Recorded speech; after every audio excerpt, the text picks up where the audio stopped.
Bonjour Sylvie, Bonjour Jean-Christophe. comment vas-tu? Super, super, merci. J'espère que tu es à l'aise, tu te sens bien là, Oui, oui, tu, oui, complètement, tu sais à complètement. quelle sauce tu vas être mangé. Aujourd'hui, on va parler beaucoup de Ouh là vente. là, oui, C'est un le sujet, vaste sujet. je le sais, qui te passionne. Juste avant de rentrer du coup dans le vif du sujet, est-ce que nous parler un petit peu de toi, ton parcours professionnel, quel est ton métier aujourd'hui et puis pourquoi, quelles sont les raisons pour lesquelles tu l'exerces aujourd'hui? Avec plaisir. Qui je suis d'abord? Donc Sylvie Segon, j'ai 43 ans, je suis mariée, j'ai un petit bonhomme de 7 ans. Hem, j'ai un parcours professionnel qui est 100 tourné vers la vente, depuis mon plus jeune âge. J'ai eu la chance de pouvoir exercer dans ce qu'on appelle du B2B et du B2C. J'ai, un double cursus.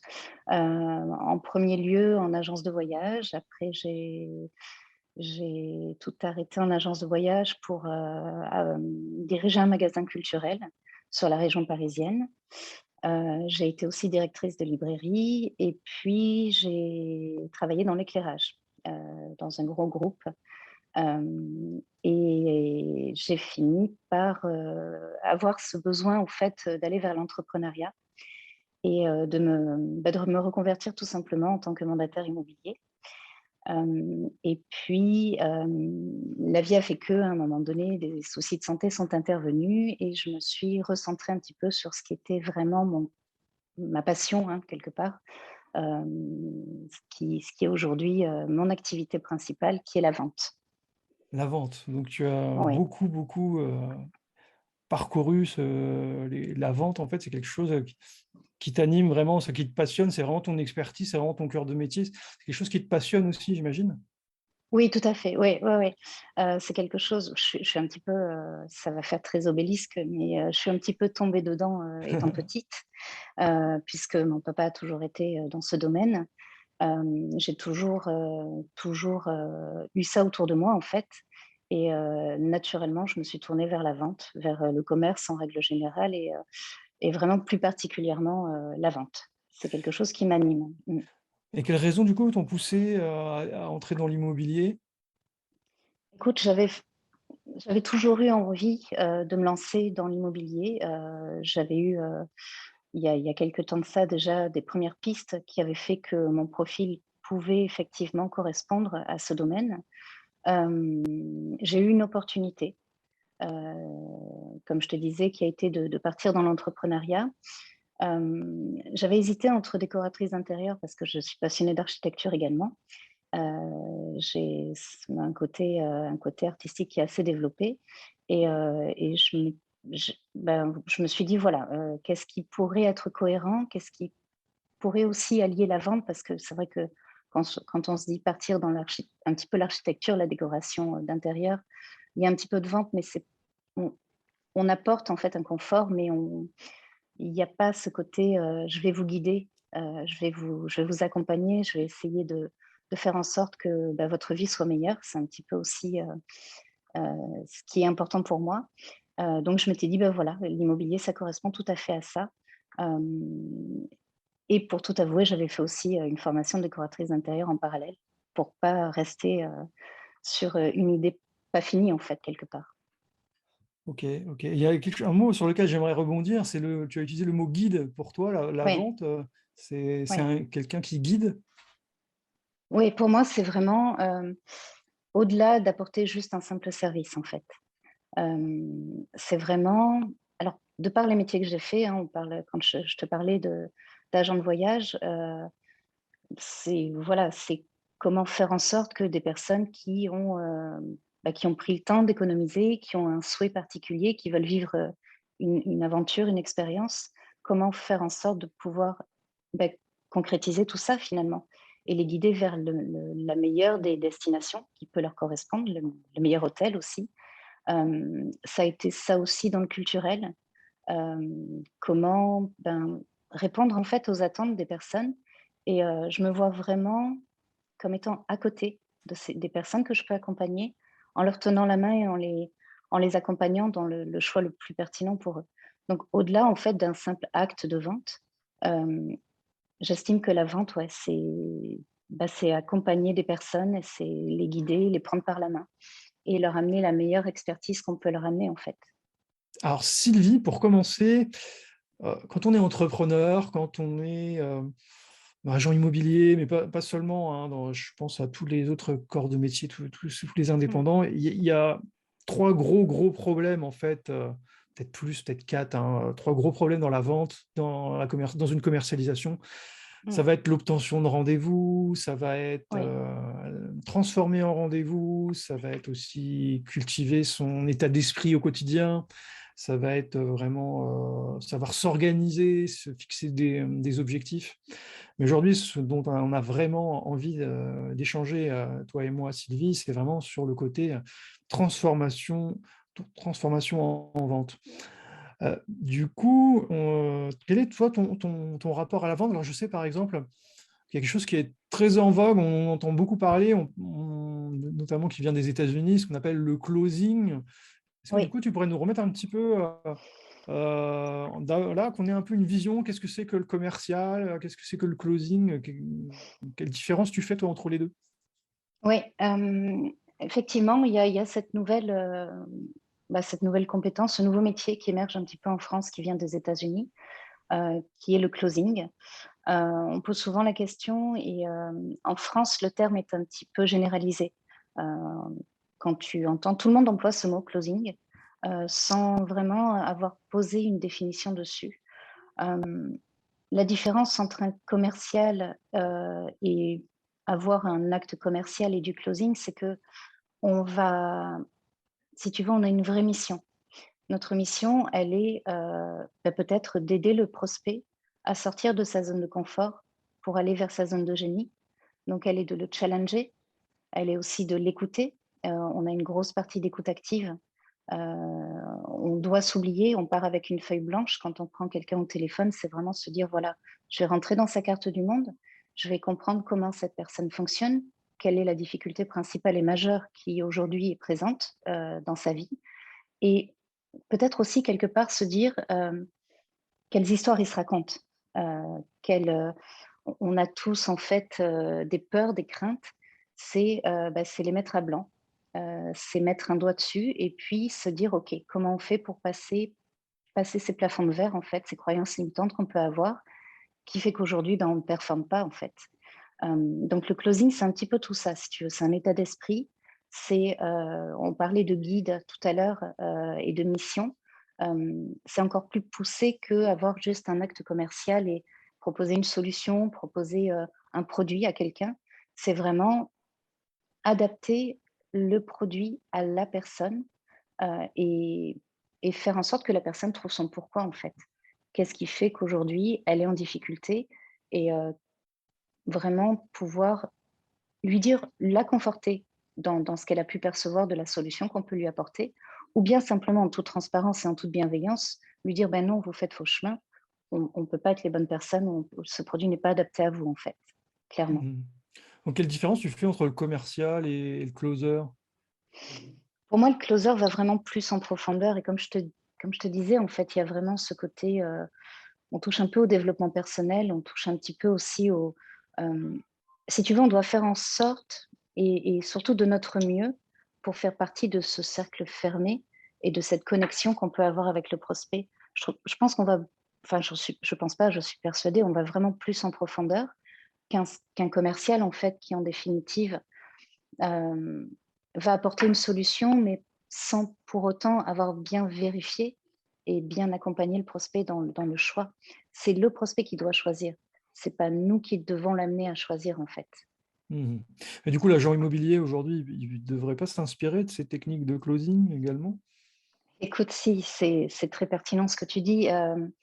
Bien évidemment, quand un agent immobilier va présenter un bien ou même va rencontrer un prospect vendeur, hem, c'est avant tout: «OK, on s'assied, racontez-moi votre vie, racontez-moi votre histoire. Expliquez-moi, au-delà des murs, des 4 murs en fait, qui sont le sujet, hein, de la vente, expliquez-moi comment vous vivez, comment vous allez évoluer dans votre maison, quel est votre futur projet, hem et comment je peux vous aider en fait, comment je peux vous accompagner dans ce projet. pour moi, la priorité des priorités quand un agent immobilier va en rendez-vous, c'est avant tout, voilà, la visite, on la fera après, les murs, on les regardera après. On discutera un petit peu de tout ce bâti, de ce qui est tangible en fait. Rentrons un peu dans l'émotionnel, ayons une vraie connexion, ayons un vrai partage et laissez-moi ben, vous accompagner dans cette transition de vie en fait. Mmh. Et du coup, une vente, c'est beaucoup d'écoute, tu es d'accord avec ça? Si on pouvait Je suis définir la un, vente, ce serait avant tout de l'écoute. J'ai ouais, tendance à un peu à être un peu critique, hein, parfois sur les agents immobiliers. Bah, il y a pas plus tard qu'hier soir, j'étais à un événement de réseautage et une propriétaire me faisait le constat suivant: eh bien, il y a un agent immobilier qui est venu frapper à ma porte et qui, n'a passé son temps pour essayer de rentrer le mandat, qui a cassé la concurrence, posé des questions mmh. sur ce qu'avaient fait les autres agents immobiliers. C'est pas ça, on est d'accord, une vente? Non, c'est pas ça une vente et puis quelque part, j'ai envie de te dire, la façon de présenter la chose telle que tu l'as décrit aujourd'hui, hem, pour moi, c'est un agent immobilier bah, qui essaye de se vendre clairement. Aujourd'hui, ce qui est important, c'est d'être je parlais d'écoute active tout à l'heure. C'est une vraie compétence que, pour moi, les agents immobiliers doivent acquérir, qui va au-delà de on s'en fiche de l'agent immobilier quelque part. Quand on va rencontrer un prospect, c'est vraiment découvrir son prospect, découvrir encore une fois, hein, ce que je te disais tout à l'heure, sa vie et si cet agent immobilier s'est vendu, c'est peut-être qu'en amont, le travail n'avait pas été fait correctement. C'est-à-dire qu'on n'est pas venu le chercher parce qu'on a pu identifier qu'il pouvait être ce guide de transition de vie et quelle valeur ajoutée il pouvait apporter en fait. Bien évidemment, c'est difficile. On sait très bien que les agents immobiliers, il y en a énormément. Qu'est-ce qui va faire la différence entre un agent immobilier plutôt qu'un autre? C'est la valeur ajoutée qu'il va avoir, c'est l'offre qu'il va pouvoir apporter. Et tout ça, ça doit être perçu par tout ce qu'il a mis en place en amont.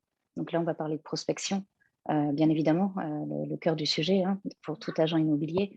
Donc, euh, on peut pas passer son temps quand on fait de la vente à parler soit de son produit, soit de qui on est. Euh, pour moi, c'est vraiment. Je ne sais pas si tu connais Simon Sinek, Oui, bien sûr. Mmh. qui, voilà, et évidemment, il expliquait en fait dans un reportage, enfin dans une interview, euh, comment les gros acteurs commerciaux aujourd'hui commercialisaient leurs produits. Et il mettait un petit peu en avant comment Apple communiquait.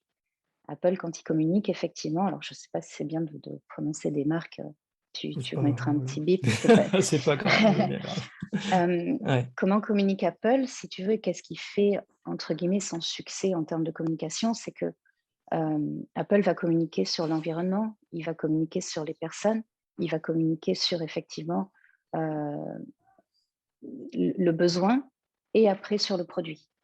Mmh mh, mmh. Tu vois ce que je veux dire? Et je veux en venir simplement au fait que on peut pas se dire, on peut pas vendre un produit si on n'a pas compris l'environnement avant. Et pour les agents immobiliers, c'est la même chose. Quel est l'environnement?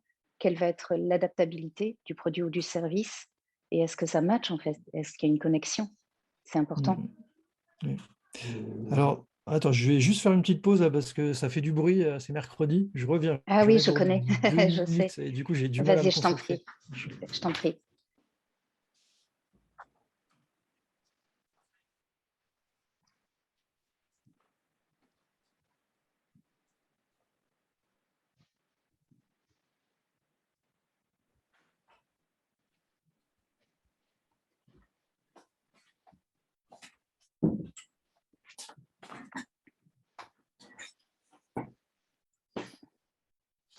Hop.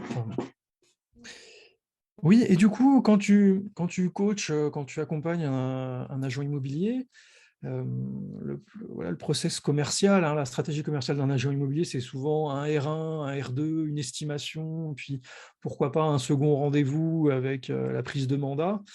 Mhm. Est-ce que déjà c'est un schéma que tu appliques, hein, c'est peut-être que tu as une autre stratégie pour toi, et quand tu accompagnes des agents immobiliers, est-ce que tu vas jusqu'à les aider à créer leur script, créer leurs éléments de langage, en fait, parce que tout ça, ça ne s'improvise pas, c'est des choses qu'il faut prévoir en amont.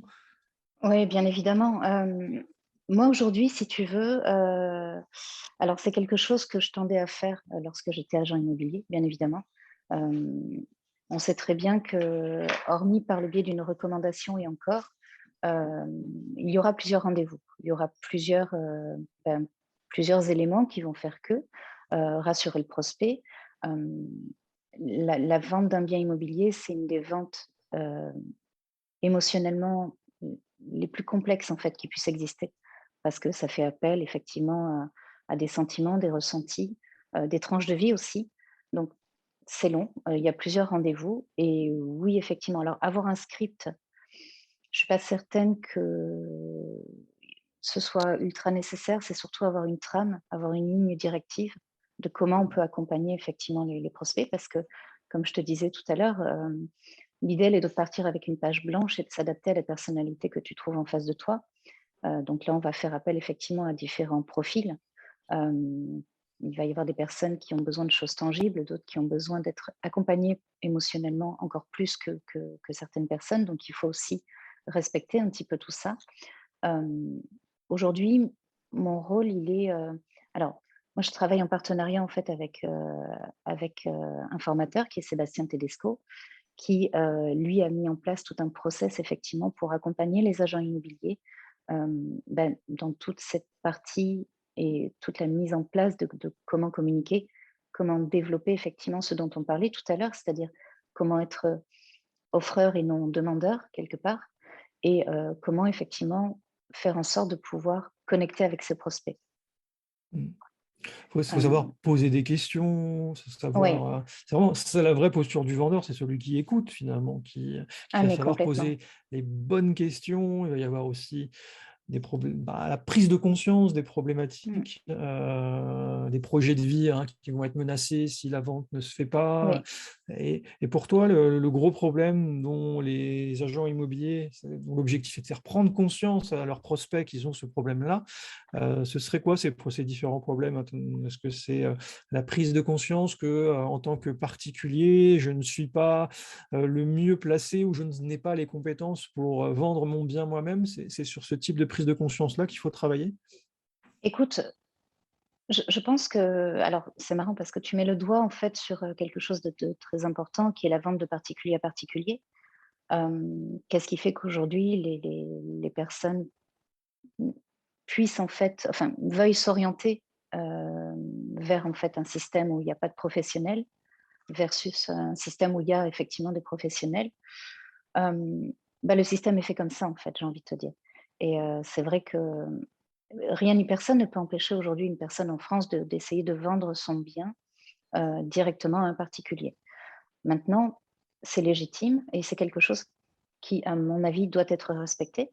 Bien évidemment, nous, en tant que professionnels, on sait pertinemment que la meilleure des solutions, c'est aussi de se faire accompagner par un professionnel parce que l'émotionnel, parce que, ce sont des dossiers complexes, parce qu'il peut toujours y avoir, des spécificités en fonction des biens qui font que, on a besoin de l'appui d'un professionnel. Hem, Maintenant, la problématique principale, je pense, c'est encore une fois, je vais revenir sur cette écoute active parce que pour moi, elle est primordiale. C'est vraiment la pratiquer. Et quand je parle d'écoute active, c'est vraiment encore une fois, beh, comprendre en fait qui est la personne en face de nous. Tu vois, quand aujourd'hui, si je te pose la question, Jean-Christophe, de me dire qu'est-ce qui, est-ce que tu peux me dire pour ce qui est pour toi la sérénité? Tu vas avoir une certaine définition. Et si tu me poses la question, je vais avoir une certaine définition, mais on n'aura pas du tout la même définition, en fait. Et l'idée, elle est qu'on puisse se comprendre, qu'on puisse avancer ensemble, mais que moi, en tant que professionnelle, je comprenne ta définition et je développe aussi mon accompagnement en fonction de ta vision des choses. C'est ça qui est primordial, en fait. Mmh.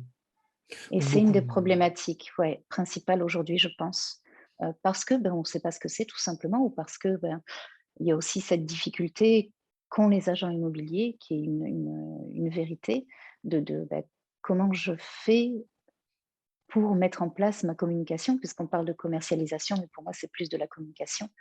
Et je parlais tout à l'heure d'apport de valeur, comment je me montre et comment je fais en sorte de pouvoir sortir du lot, en fait. Et que j'ai ce magnétisme qui fasse en sorte qu'on vienne me chercher parce que justement, on a pu déceler que j'allais pouvoir apporter de la valeur. Mmh. Et tu l'as dit, finalement, c'est un don de soi, un peu, c'est beaucoup d'écoute, un don de soi et puis c'est aussi savoir reconnaître peut-être que finalement, enfin, je sais moi que j'ai un proche par exemple, il fera jamais appel à un agent immobilier et il sait vendre par lui-même, hein. Il a toutes les compétences, il n'a pas besoin d'un agent immobilier. Il suffit Mmh. d'être le reconnaître et peut-être que finalement, tu me dis si je me trompe, à un moment donné, être une vente, c'est se dire: «Mais est-ce que je suis apporteur ou pas d'une solution au problème de la personne que j'ai en face de moi?»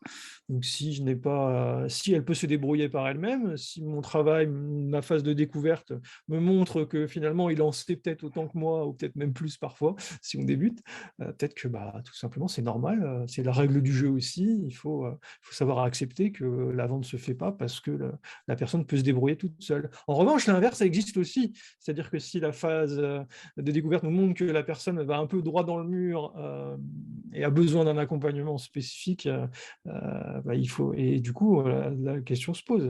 J'accompagne, j'accompagne pas. Tu vois où je veux en venir? Oui, oui, oui, complètement, complètement, mais je suis complètement d'accord avec toi et c'est OK de reconnaître qu'un particulier puisse être compétent de vendre son bien par lui-même. Je veux dire aujourd'hui, si la personne a tous les éléments, si elle se sent capable et que, il y a aucun grain de sable qui va venir dans la commercialisation de son bien, que ce soit en termes de montant, de valeur en fait, de prestations, voilà, si le dossier est tout à fait, entre guillemets «clean», il y a pas de raison que la personne ne puisse pas réussir sa vente par elle-même. Et encore une fois, je reviens sur quelque chose d'important, c'est autorisé en France.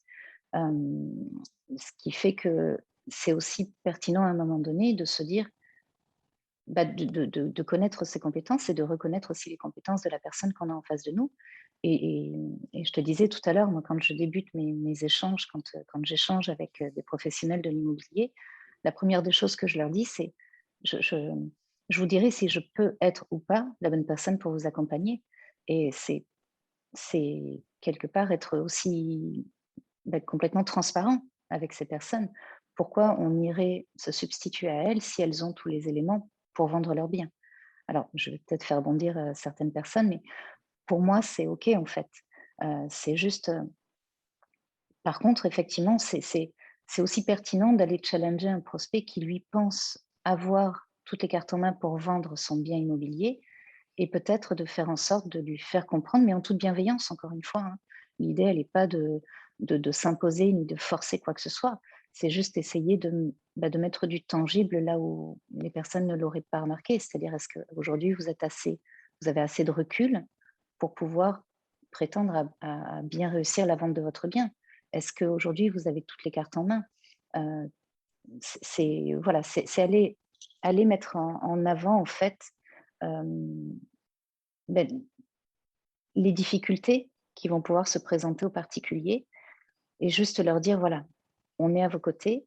Hem, Peut-être que vous allez essayer de vendre par vous-même, mais peut-être que très vite aussi, vous allez vous rendre compte que vous allez avoir besoin d'un appui complémentaire, qu'on vous accompagne sur ce projet de vie et que, beh, essayez et puis on sera à vos côtés, en fait. C'est peut-être tout simplement de le présenter de la sorte. Mmh. Allez, on va bientôt, alors peut-être arrêter ce podcast, mais deux questions avant de te quitter, Sylvie. Merci d'ailleurs pour toutes ces réponses. Il y a aussi la partie alors quand on a fait la vente, la partie, négociation derrière, est-ce que tu formes aussi sur cette partie-là? Non, La du tout. négociation Non. entre vendeur et acquéreur, donc ça, Non, pas du tout, pas du c'est pas ton cœur de métier, c'est pas la.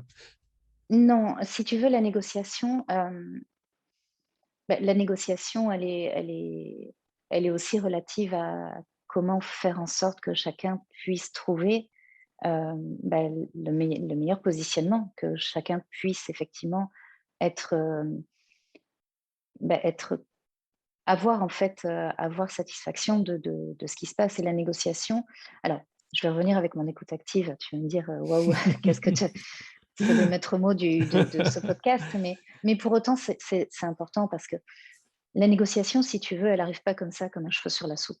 La négociation, elle est dès la découverte vendeur et dès la découverte acquéreur.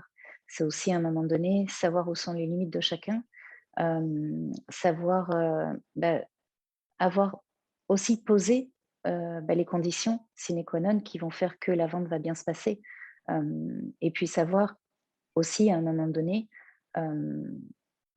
avoir pu mettre en place une connexion, une confiance. La négociation, pour moi, elle part aussi de la confiance entre les vendeurs, les acquéreurs et l'agent immobilier.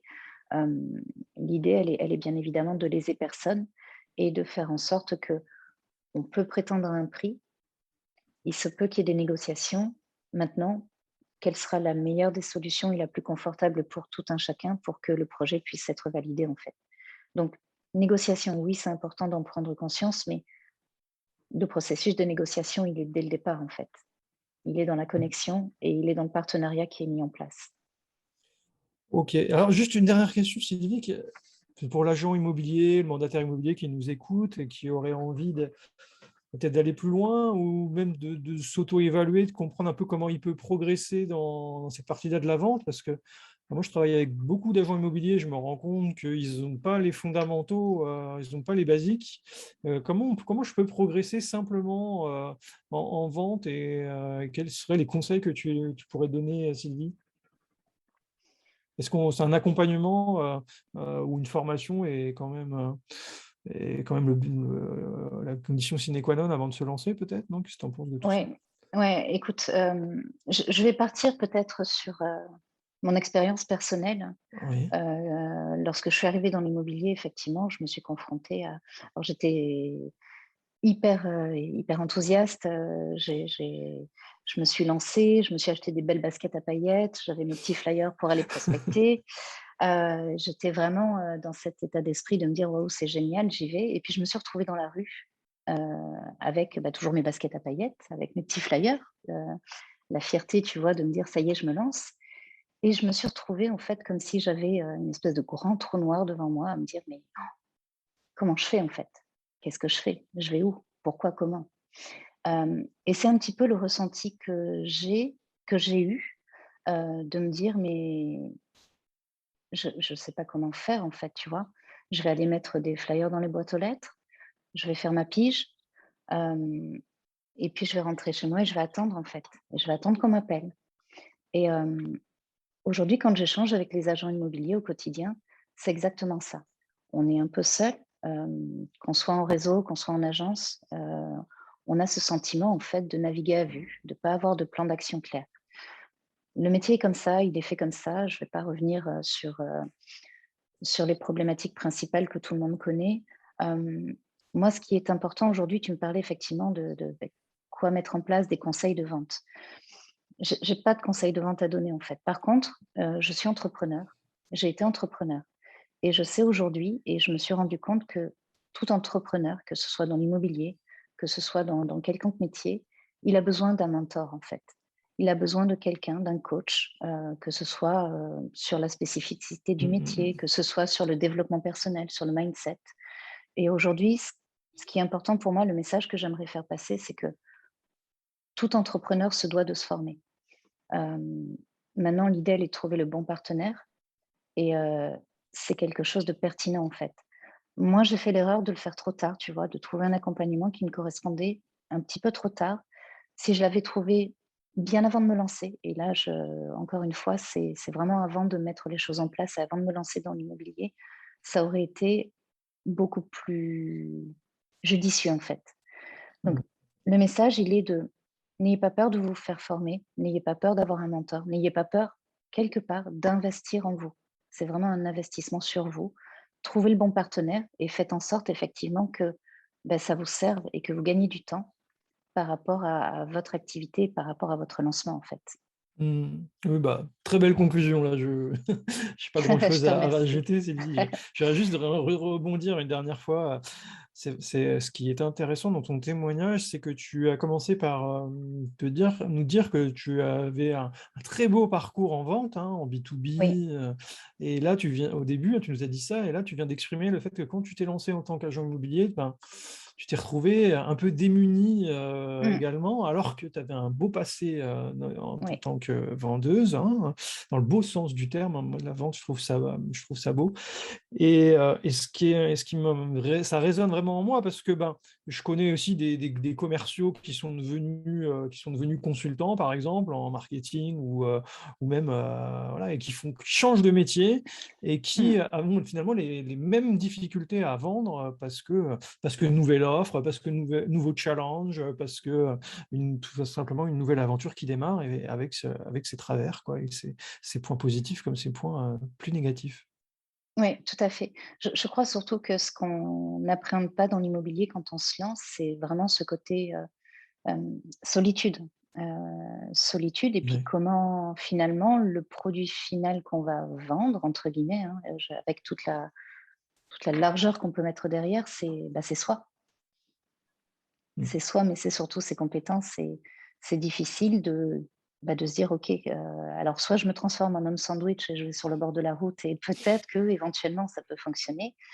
Soit je reviens sur l'histoire de mes baskets à paillettes, soit je me pose, je réfléchis, j'analyse le marché, j'analyse, la concurrence et je réfléchis à un plan d'action clair avant de me lancer et puis je me fais accompagner. Encore une fois, je reviens dessus, mais je me fais Mmh. accompagner parce qu'on a besoin de voilà, de quelqu'un qui est au-dessus de nous, qui a une vision beaucoup plus large et puis l'expertise et l'expérience de ce beau métier.